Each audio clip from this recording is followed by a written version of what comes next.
Hello everyone, welcome to another How You Sees It review. Today we are playing flip chess. My son, playing blue, is going to start. He's going to move and flip. On your turn, you need to move a meeple, and then you may flip over a card. In this game, you're basically trying to eliminate all of your opponent's meeples, or control the most kings when the game ends, or basically make it so your opponent does not have a legal move. Oh, there we go. There is one of the kings. In this 6x6 grid setup, there are going to be two of each of the more powerful pieces, including the kings. So having that early on in the game is fun and definitely interesting, right? So I'm going to go ahead and hop on there. When you move a meeple, when you move it onto a face-up card, generally you have to move according to that face-up card, whatever that may be, movement, capture from that piece for that to be a legal move. Kings are a little bit unique because you can actually stay on the card. You don't have to move off of it. So there we go. Moving on to a pawn, I'm going to move forward one. One of the unique things in flip chess is that the pawns, you actually can also move orthogonally one space to the left and right. Just like chess, though, capturing it is only diagonally one space. But the other interesting thing is we don't necessarily have the directional restraints either of chess. So you can see when you move, from a card onto the pawn card, that's going to set up, okay, what are those diagonal attack moves? So you can't diagonally attack backwards. And it is important, so when you move onto a piece, you cannot, onto a card, you cannot backtrack from where you came from. So I use the bishop there to capture. I think I'm going to flip. He was about to go, I was thinking. So you may flip. That is optional, and that is an important strategy and element of flip chess is when to flip over cards, where to flip them over, being able to be ready to respond to, whatever shows up underneath that card, make sure that you're ready for it. So I'm going to move here with the rook and capture. He's going to respond. We are moving fairly quick here. Sometimes not, I'm trying to keep us on track here and do we want to flip? Sometimes we're purposefully not flipping the cards, right? Other times it may be I don't know if we even thought about it, but it is an interesting element to this. I love the variability of that flip chess provides.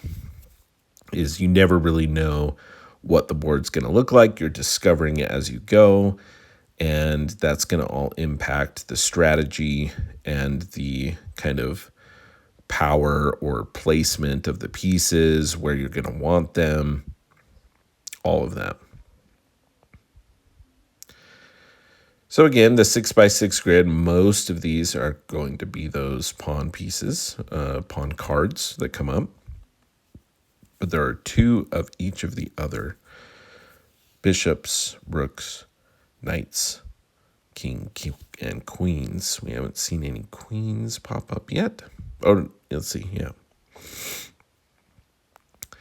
So as you go through here, the most one of the interesting elements, of course, is the timing of it and everything. So again, the way you win, capture all of the pieces. I'm explaining here to my son how the knight works again.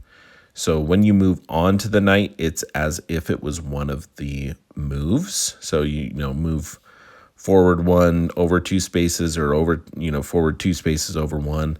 When you move on to the card, that is part of that action. And so that kind of important to understand that where it ends up. Oh, there's our other knight in the corner. just lots of fun. If you have questions, please put them in the comments. I'll be happy to answer questions that you may have. I will also be doing a full video review. There's our first queen. So I'm happy to have the rook and the queen there kind of in my corner.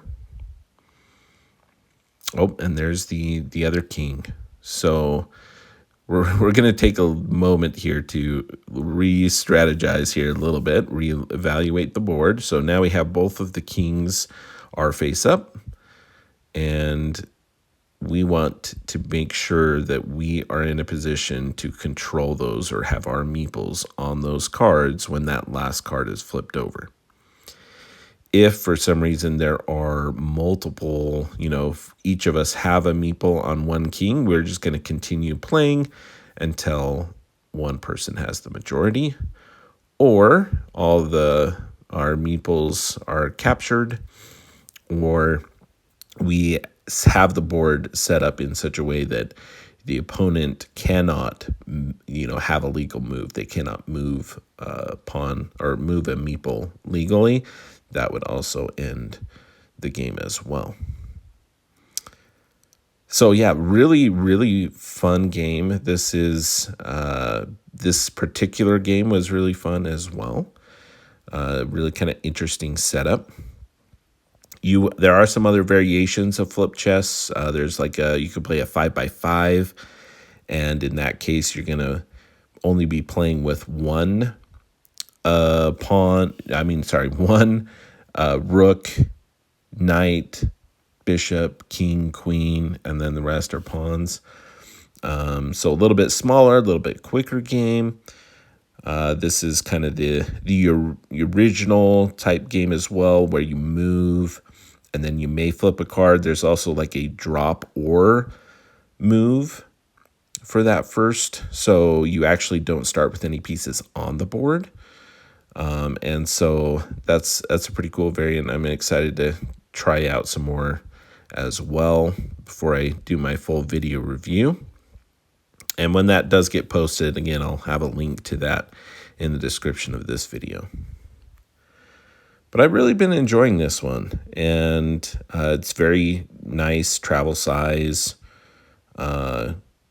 game that is, again, I love asymmetrical two-player games, and this has that familiarity of chess with, again, those the chess pieces and the idea of, kings, the importance of the king, but introduces all of these new elements of, the board is really dictating how pieces are moving around and the power of those. So my son reclaimed that other king. I captured there. I think I took him a little bit by surprise there. So he's thinking about that. And again, as it gets closer to the end of the game, flipping over cards is really interesting, right? Because that dictates kind of the timing.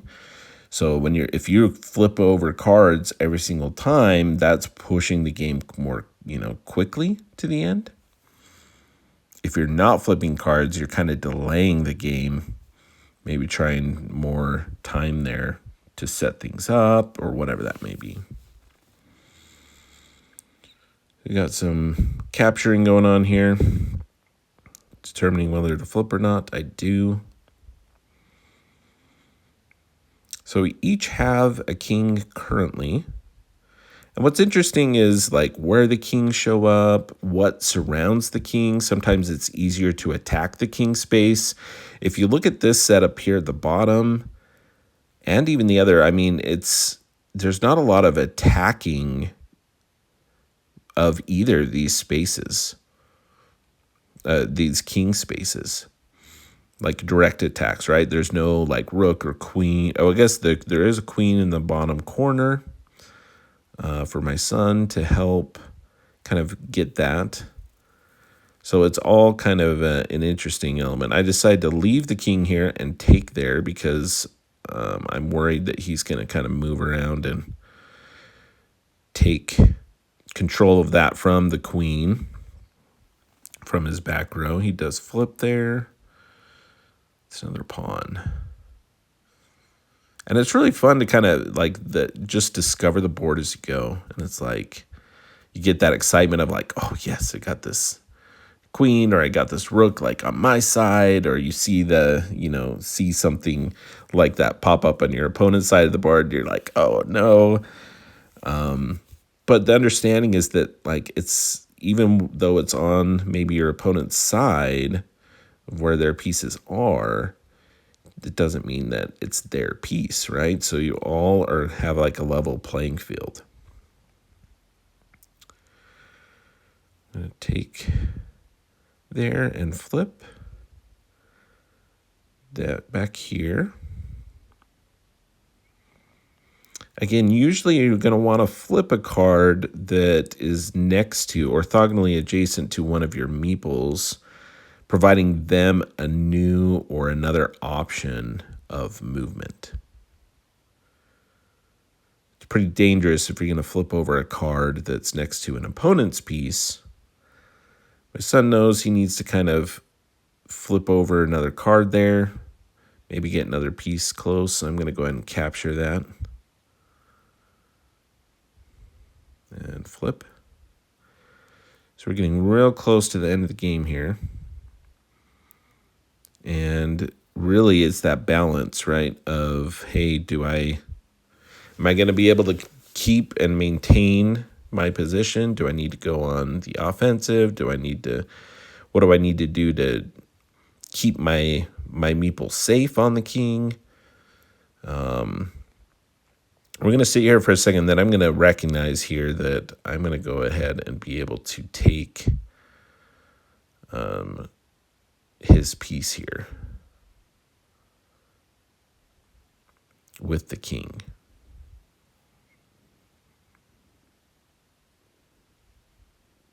Because we still have other cards, and so we were vying for a position, but I end up actually taking his last meeple there. And that's the game. So that's an example of flip chess.